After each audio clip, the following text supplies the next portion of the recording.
Hello everyone, this is Nilesh Kumar Gupta and you are watching NG physics classes. पिछले turn पे मैंने आप लोगों को एंगल ऑफ फ्रिक्शन के बारे में बात की थी, एंगल ऑफ रिपोज के बारे में बात की थी। साथ साथ मैंने प्रूव कराया था, prove that coefficient of friction is equal to tangent of angle of friction. फिर अगले क्वेश्चन में मैंने आपको कराया था, prove that the coefficient of friction is equal to tangent of angle of repose. और इसके बाद ये भी प्रूव कराया था, angle of friction is equal to the angle of repose, lambda is equal to theta. Yes और no? ये सारे काम हम लोग कल कर चुके थे। उसके बाद हमारे को एक न्यूमेरिकल दिया है और उस न्यूमेरिकल में मुझसे बोल रहा है, एक ऑब्जेक्ट है जिसका मास 2 किलोग्राम है और वो एक इंक्लाइन प्लेन पे रखा हुआ है। ये इंक्लाइन प्लेन है, राइट? इंक्लाइन प्लेन पे ऑब्जेक्ट रखा हुआ है जिसका मास 2 किलो है और वो जो इंक्लाइन प्लेन है हॉरिजॉन्टल से 30 डिग्री का एंगल बना रहा है। इसी को तो आप लोग बोलते थे एंगल, बोलो भैया। तो ये 30 डिग्री का एंगल बना रहा है यहाँ पर। अब कह रहा है ये जो ऑब्जेक्ट यहाँ रखा हुआ है सरफेस पे, ये जो ऑब्जेक्ट यहाँ रखा हुआ है, ऑब्जेक्ट और सरफेस के बीच में जो कोएफिशिएंट ऑफ फ्रिक्शन है वो 0.7 है। तो कह रहा है फ्रिक्शन फोर्स कैलकुलेट करूं। जी की वैल्यू दे रहा है 9.8 मीटर पर सेकेंड स्क्वायर। क्या बात एक ही है, एस स्क्वायर ऊपर ले जाऊंगा तो एस की पावर -2 आ जाएगी। क्लियर है? उसमें अपॉन का साइन नहीं होगा। क्लियर? मैंने लगाया है, बात एक ही है। तो चले शुरुआत करते हैं।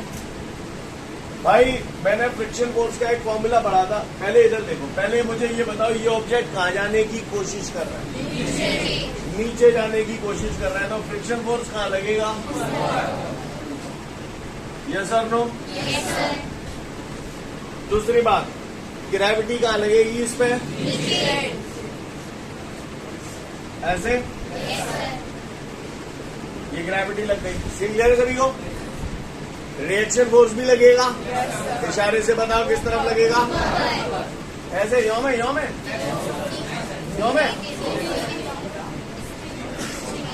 सीधा सीधा कहाँ कर रहा है? इशारों करके बताओ। हाँ, यो ही सीधा सीधा। कमाल है। ये कहना चाहते थे? ये तो कहीं का ही नहीं कह रहे थे। सीन ले रहे हैं यहाँ तक? ये एमजी है, ये किसी न किसी का रिजल्टेंट है। सब कल पढ़ा चुका हूँ। ये थीटा है तो ये कितना है? ये एमजी है, ये थीटा है तो ये। आप महान हैं, आप धन्य बच्चे हैं। और ये सिर नहीं बता देगा? यस और नो? ये रेसिपी को यार, फ्रिक्शन फोर्स मैंने पढ़ा था बचपन में। F is equal to mu R. याद आ रहा है? मैंने पता नहीं पढ़ पा रही होगी, कहाँ से आया होगा। क्लियर है? अच्छा, और मुझे कुछ ऐसा लग रहा है कि ये आर और mg cos थीटा कैसे हैं? क्लियर है ना? तो बिकॉज यहाँ मैं लिख रहा हूँ r is equal to mg cos theta. तो r की जगह mg cos थीटा टांग दूं? तो F is equal to mu कितना है हमारे पास? 0.7। मास कितना है हमारे पास? 2.8। पॉइंट के बाद 0 लगाऊं? जी चलो भैया, cos थीटा। तो cos थीटा कितना है? 30 डिग्री। कहानी समझ में आ रही है आप सभी को? F is equal to 0.7 into 2 into 9.8। cos 30 degree कितना होता है? √3/2। 2 से 2 कैंसिल। अब तो सॉल्व कर लेंगे हम लोग इसे। चाहे तो √3 की जगह 1.732 रख के भी मल्टीप्लाई कर सकते हैं। बोलो भैया। Yes sir. कोई दिक्कत? No sir. बोला क्या आंसर आ रहा है आपका? 11.8। उम्मीद करता हूँ समझ गए होंगे आप लोग। Note it down. इसके बाद हमारे सामने जो अगला क्वेश्चन दे रहा है, उस क्वेश्चन में वो हमसे बोल रहा है, एक ऑब्जेक्ट है जो कि इंक्लाइन प्लेन पे रखा हुआ है लिमिटिंग पोजीशन में। इससे पिछले वाला जो क्वेश्चन था उसमें लिमिटिंग पोजीशन में नहीं था, लेकिन इसमें कह रहा है लिमिटिंग पोजीशन में रखा हुआ है। लिमिटिंग पोजीशन आप लोग समझते हो? अब वो कह रहा है एक ऑब्जेक्ट लिमिटिंग पोजीशन में एक इंक्लाइन प्लेन पे रखा हुआ है और इस प्रकार रखा हुआ है कि इंक्लाइन प्लेन हॉरिजॉन्टल से 30 डिग्री का एंगल बना रहा है। तो मुझे बता सकते हो ये 30 डिग्री का एंगल क्या है? थीटा तो है, थीटा बोले तो क्या? Angle of repose. नहीं है बात समझ में? क्लियर है? यानी ये उसने जो पहला क्वेश्चन हमसे पूछा है एंगल ऑफ रिपोज ही तो दे दिया। हमें ये मालूम है कि जब भी कोई ऑब्जेक्ट किसी इंक्लाइन प्लेन पर लिमिटिंग पोजीशन में होता है तो इंक्लाइन प्लेन हॉरिजॉन्टल के साथ जो एंगल बनाता है उसी को ही तो एंगल ऑफ रिपोज बोल देते हैं। तो उसने क्वेश्चन में यहाँ पर डायरेक्ट एंगल ऑफ रिपोज नहीं बोला है, उसने बोला ऑब्जेक्ट इंक्लाइन प्लेन पे लिमिटिंग पोजीशन में है और हॉरिजॉन्टल से 30 डिग्री का एंगल बना रहा है। तो आप बताओ एंगल ऑफ रिपोज कितना है? तो 30 डिग्री हो गया। पहला आंसर तो हमारा यही आ गया। बिकॉज क्लियर है? समझ में आ रही है बात? तो यहाँ मैं थोड़ा सा दिखाऊंगा फर्स्ट वाला केस हमने जो सॉल्व किया है। Because the object is in the limiting position on the incline plane. Clear? And we know that when the object on the inclined plane in the limiting position, then the angle between the inclined plane and the horizontal is called angle of repose. तो इस वजह से theta कितना हो जाएगा? 30 degree. कहानी समझ में आ रही है? यहाँ मैं लैंग्वेज लिखाऊंगा थोड़ी सी आपको। कहानी समझ में आई? दूसरा फिर उसने मुझसे पूछा है एंगल ऑफ फ्रिक्शन बताओ। बताओ भैया एंगल ऑफ फ्रिक्शन कैसे डिनोट करते हैं? लैम्डा से डिनोट करते हैं। यानी दूसरा उसने आपसे लैम्डा पूछा है और हमने ये पढ़ा था, कल प्रूव किया था एंगल ऑफ फ्रिक्शन बराबर होता है एंगल ऑफ रिपोज। तो यहाँ पर भी मैं दिखाऊंगा। तो चूंकि हम लोग ये जानते हैं लैम्डा बराबर थीटा होता है, तो लैम्डा बराबर कितना हो गया? 30 डिग्री। नहीं आई मेरी बात समझ? ये हमारा दूसरा आंसर हो गया। फिर उसने आपसे पूछा है coefficient of friction. Coefficient of friction कैसे डिनोट करते हैं? म्यू से। तो यानी तीसरा वो मुझसे म्यू पूछ रहा है। तो म्यू की अगर मैं बात करूं तो तीसरा केस यहाँ कर रहा हूँ। म्यू इज इक्वल टू, मैंने पढ़ा था, प्रूव भी किया था, mu is F F upon R लगा दो। लेकिन एफ एफ कहाँ से लाओगे? आर कहाँ से लाओगे? तो हमारे पास म्यू बराबर 10 थीटा भी तो होता है, म्यू बराबर 10 लैम्डा भी तो होता है। जो मन पर है ते लगाओ। तो मैंने लिख दिया म्यू बराबर 10 थीटा। तो म्यू बराबर 10 थीटा कितना है अपने पास? 30 डिग्री। 10 30 डिग्री 1/√3। ये म्यू की वैल्यू आ गई। नहीं आई मेरी बात समझ? अब चौथा मुझसे पूछ रहा है फ्रिक्शन फोर्स। फ्रिक्शन फोर्स यानी बताओ क्या जानना चाहता है? जोर से बोलो। हाँ एफ एफ। सीन कह रहे? यही तो जानना चाहता है। जानना चाहता नहीं जानना चाहता? अब आप गौर से देखिएगा भैया, ये ऑब्जेक्ट है, फोर्स लगाओ जरा फटाफट। कौन कौन से लगेंगे इसमें? कितना जाने की कोशिश कर रहा है? नीचे ढरकने की कोशिश कर रहा है, पर लिमिटिंग पोजीशन में जाते ढरक ना पा रहा। तो फ्रिक्शन फोर्स लगेगा कहाँ? ऊपर यो में। तो यो बोलो upward direction along the incline plane. Upward तो वैसे कायदे से ऐसे होता है, लेकिन अगर उसने बोला upward along the incline plane मतलब इंक्लाइन प्लेन के अलोंग एस। समझ में आई बात? तो ये कौन हो गया आपका? कौन हो गया ये? और लगा। और कौन सा लगेगा?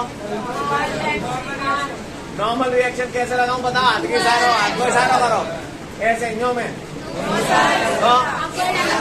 ऐसे ऊपर ऊपर नहीं समझे वो तो ढंग से समझाऊ। अपवर्ड तो न्यो होते ऐसे बोलो। Perpendicular to the incline plane. अरे नर्राना ना समझना हुए भाई, ये इंक्लाइन प्लेन है, इंक्लाइन प्लेन के परपेंडिकुलर ऐसे ही तो होगा। ये तो कहना चाहते हो आप? समझ में आई? सामने वाले को ऐसा बताओ बिल्कुल कि क्रिस्टल क्लियर हो जाए। ऐसे नहीं कि ऐसे और वे ऐसे, यानी कैसे कैसे। हाँ और बताओ और कौन सा लगेगा? M G. आप महान है, धन्य बच्चे हैं आप। M G. सुनाइए किसी किसी का रिजल्टेंट है? किस किसका? इसका और उसका। ये थीटा है तो ये भी थीटा। ये कितना हो जाएगा? Very good. ये आप देख रहे हो फिर भी JDI डर रहा है। कॉम्पिटेटिव एग्जाम की तैयारी करोगे ये बहुत काम आएगा आपको, इसके बिना कुछ होगा ही नहीं। पता बच जाएगी। यहाँ तक सीन ले रहे सभी को। अब नालायक ने बोलते एफ एफ पूछिए। अच्छा संग में बोलते जो कह रहे हो जो ऑब्जेक्ट धरो है ताको मास कितने 1 किलोग्राम। सीन ले रहे हो? जी की वैल्यू हमको वो दे रहा है। करूँ गप्पा मैं ना कर रहा हूँ। बोलते जो कही पट्टा कि ये लिमिटिंग पोजीशन में है तो जाकर नीचे जा रहा है, ऊपर जा रहा है, कोशिश कर रहा है जिंदगी लोग पर जा पा रहा होगा। बैलेंसिंग पोजीशन में मुझे तो कैसे होंगे तो कहाँ लिखता हूँ शाबाश बहुत ऊपर जाओगे आप लोग। एम कितना है जी कितना है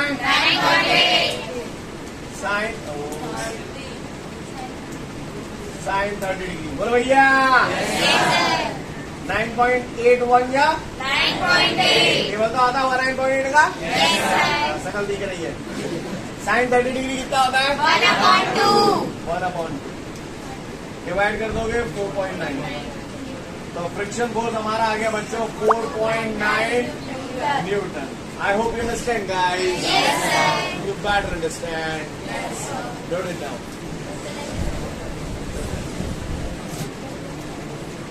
आगे बढ़ते हैं। इसके बाद हमारे सामने जो अगला क्वेश्चन है ध्यान से समझिएगा। जो भी करना है आपने ही करना है। मैंने तो जो करना था कर दिया, हो गया खेल खाने का। पहले मुझे बताओ आप लोग ये फोर्स का फॉर्मूला क्या होता है? दुनिया जान रही है? वर्क का आ गया ना औकात में चैप्टर 2 में पढ़ा देगा। वर्क फोर्स इंटू ये वर्क का फॉर्मूला होता है। चैप्टर 2 में पढ़ाया था याद हो तो। वैसे आगे पूरी यूनिट आएगी वर्क पावर एंड एनर्जी, वहां पर भी दोबारा आएगा, डोंट वरी। करें शुरुआत इस क्वेश्चन में। फिर बोल रहा हूँ जो भी करना है आपने ही करना है। मैं तो इशारे करूंगा, लपक लेना, ठीक है? तैयार? आ जाओ फिर से वही कहानी।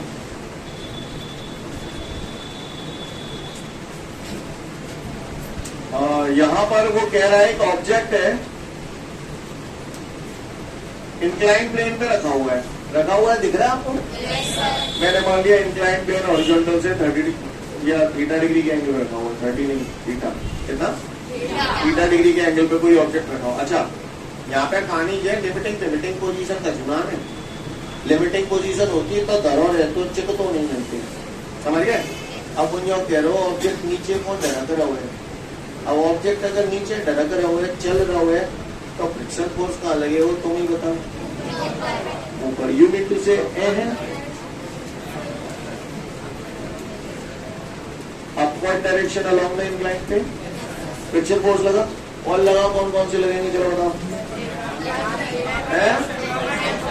नॉर्मल रिएक्शन कैसे लगाऊं? एफ ए और कौन सा लगेगा? कैफे इतने अच्छे बच्चे हैं भगवान कसम। सुना एमजी किसी न किसी का रिजल्टेंट है? किस किसका? जाहा और जाहा। और ये थीटा है तो ये कॉस थीटा। ये रोज पढ़ रहे हैं, आज ही 4 मिनट पढ़ लो, सही है कि नहीं? कहानी को समझिएगा। मैं बोल रहा हूँ जो भी करना है आपने करना है। अभी तक हम जो पढ़ रहे थे ऑब्जेक्ट यहाँ रखा हुआ था, लिमिटिंग पोजीशन में था। आज पट्टा मुझसे ये कह रहा है कि ये ऑब्जेक्ट नीचे की तरफ मूव कर रहा है। ऐसे ये ऑब्जेक्ट है ना, जो जा रहा है जो तो जहाँ पे कितने एक्सटर्नल फोर्स लग रहा है, पट्टा पूछ रहे हो मोटे। What the question everyone? Clear है? भाई एक इंजोर लग रहा हो, एक इंजोर लग रहा हो और जा इंजोर हुए तो को बड़ो जो बड़ो जो छोटो है तो नेट फोर्स कितने गए? अच्छा, ये कहना चाहते हो net force mg sin theta minus F F. ऐसे क्यों कहीं तक कहते रहे? समझ रहे हो? समझ रहे हो? कहानी क्लियर है यहाँ तक सभी को? अच्छा, अगर एक बात समझ में आ गई तो फिर बात ही का ही। आप बताइए जरा, जितना चलो न्यू जा रहे हो तो जो बड़ा है वो जो छोटा है वो देखिएगा इधर। तो नेट फोर्स है mg sin theta minus F F. Equilibrium position में r बराबर mg cos थीटा। यहाँ तक से क्लियर है सभी को? किसी को कोई दिक्कत? अच्छी बात है। नेट फोर्स आप एफ भी तो पूछ रहे हैं, नेट फोर्स एफ लिख दूं तो mg sin थीटा माइनस, यारो मैंने बचपन में सुना था F F is equal to mu R, भाई ऐसे का घूर घूर के देख रहे होगा, पढ़ना नहीं पाए कल कोफिशिएंट ऑफ फ्रिक्शन म्यू बराबर एफ एफ अपॉन आर है, तो एफ एफ बराबर क्या हो जाएगा, तो एफ एफ की जगह म्यू आर तान दो एफ बराबर क्या ही है लाल रे म्यू आर की जगह का तान दो एम जी कॉस थीटा काउगे को परेशानी, ये फोर्स का फॉर्मूला आ गया M G sine theta minus mu M G cos theta. ये कब लगता है, जब ऑब्जेक्ट इंक्लाइन प्लेन पे ऊपर से नीचे की तरफ आ रहा है। कॉम्पिटिटिव एग्जाम में बहुत हेल्प करेगा आपको, डायरेक्ट याद रखते हैं बच्चे में फॉर्मूला। सिंपली है सभी को। अच्छा नीचे आ रहा है तो ये है M G sine theta minus mu M G cos theta. अगर जो ऊपर जा रहा हो तो क्या आ जाता हो, माइनस की बजाय यहाँ प्लस आ जाता है। क्लियर है यार, यहाँ तक नजारा क्लियर है। अब ये तो हमारा नेट फोर्स आ गया। पट्ठन ने मोते जो कहिए एक्सेलरेशन बताऊ, एक्सेलरेशन बताऊ, तो पता हुआ एक्सेलरेशन बताऊ, force is equal to clear. ये हो जाएगा हमारा एम जी साइन थीटा। अगर तुम्हें बुरी नहीं लगे तो मैं जाने थे यही एम कॉमन ले लो। एम अगर कॉमन ले लेंगे तो क्या बच जाओ, समझ में नहीं आई होगी मैंने। एम पे एम उड़ाए लो तो ए बराबर क्या है लाला रे जी sine theta minus mu G cos theta. काउगे को परेशानी बोले भैया। तो यानी जब कोई ऑब्जेक्ट इंक्लाइन प्लेन पे ऊपर से नीचे की तरफ मूव करता है तो उसके फोर्स का formula M G sine theta minus mu M G cos theta, और उसके एक्सेलरेशन का formula G sine theta minus mu G cos theta. Same clear, कोई दिक्कत। मैंने आपको 1 से 2 मिनट का समय दिया, देख लो तो जल्दी से। इनको ले सकते हैं, बिल्कुल सही कहा आपने, जीवी कॉमन ले सकते हैं। मैथमेटिकली तो हम हर वो काम जो आपको लगता है पॉसिबल है कर सकते हैं, कोई दिक्कत नहीं। ठीक है, मुझे तो ये काटना था इसलिए मैंने कर दिया। क्लियर है सभी को। ये फोर्स का फॉर्मूला आ गया, ये एक्सेलरेशन का फॉर्मूला आ गया। क्लियर है सभी को। अगर मान के चलो, मैं यहाँ पर ये मान के चलूं कि ये ऑब्जेक्ट जिस सरफेस पे मूव कर रहा है वो फ्रिक्शन लेस है। फ्रिक्शन लेस है यानी फ्रिक्शन फोर्स काम कर रहा है कि नहीं कर रहा है, नहीं कर रहा। फ्रिक्शन फोर्स काम नहीं करेगा तो कोफिशिएंट ऑफ फ्रिक्शन कितना हो जाएगा, जीरो। कोफिशिएंट ऑफ फ्रिक्शन 0 रखूंगा तो ये पूरा टर्म चला जाएगा, केवल एक्सेलरेशन कितना बचेगा, और यहाँ पर फोर्स निकालूंगा तो कितना बचेगा, एम जी साइन थीटा, क्योंकि म्यू की जगह 0 हो जाएगा। नहीं है मेरी बात, क्लियर। यानी अगर फ्रिक्शन फोर्स को हम नेग्लिजिबल कंसीडर करें तो ऐसी सिचुएशन में म्यू बराबर 0 हो जाएगा। म्यू 0 रखोगे तो ये कहानी खत्म, केवल एफ बराबर बचेगा M G sine theta. Acceleration निकालोगे तो ये हट जाएगा पूरा, ये आगे बढ़ा लो इसे, force is equal to mass into acceleration, और J M G sine theta, M से एम कट गया तो ए बराबर जी साइन थीटा। कहानी समझ में आ रही है, कोई दिक्कत, समझ गए। और सुनो, किसी ने बोला कि भैया ये ऑब्जेक्ट है कहां से ढरकता हुआ आ रहा है, यहाँ से यहाँ तक ढरकता हुआ आ रहा है। किसी ने पूछा इस प्रोसेस में कितना वर्क डन हुआ, वर्क डन पूछे तो मैंने मान लिया यहाँ से यहाँ तक का जो डिस्टेंस है वो डी डिस्टेंस है। कितना डिस्टेंस है, डी डिस्टेंस है। वर्क निकालना है तो भैया मैं ज्यादा पढ़ो लिखो आने, work is equal to force into distance. Force कितना लग रहा है आपका, M G sine theta minus mu M G cos theta into D. ऐसे वर्क भी निकल जाता है, नहीं यही बात समझ। क्लियर है। ये फॉर्मूले कब लगेंगे, जब ऑब्जेक्ट इंक्लाइन प्लेन पे ऊपर से नीचे की तरफ जा रहा है। अगर नीचे से ऊपर की तरफ जाएगा तो ऐसे ही सॉल्व करोगे तो यहाँ पर आ जाएगा M G sine theta plus mu M G cos theta. ऐसे ही सारे फॉर्मूले G sine theta plus mu G cos theta. समझ में आ रही है मेरी बात, देख लो आप लोग, पढ़ लो, समझ जाओगे।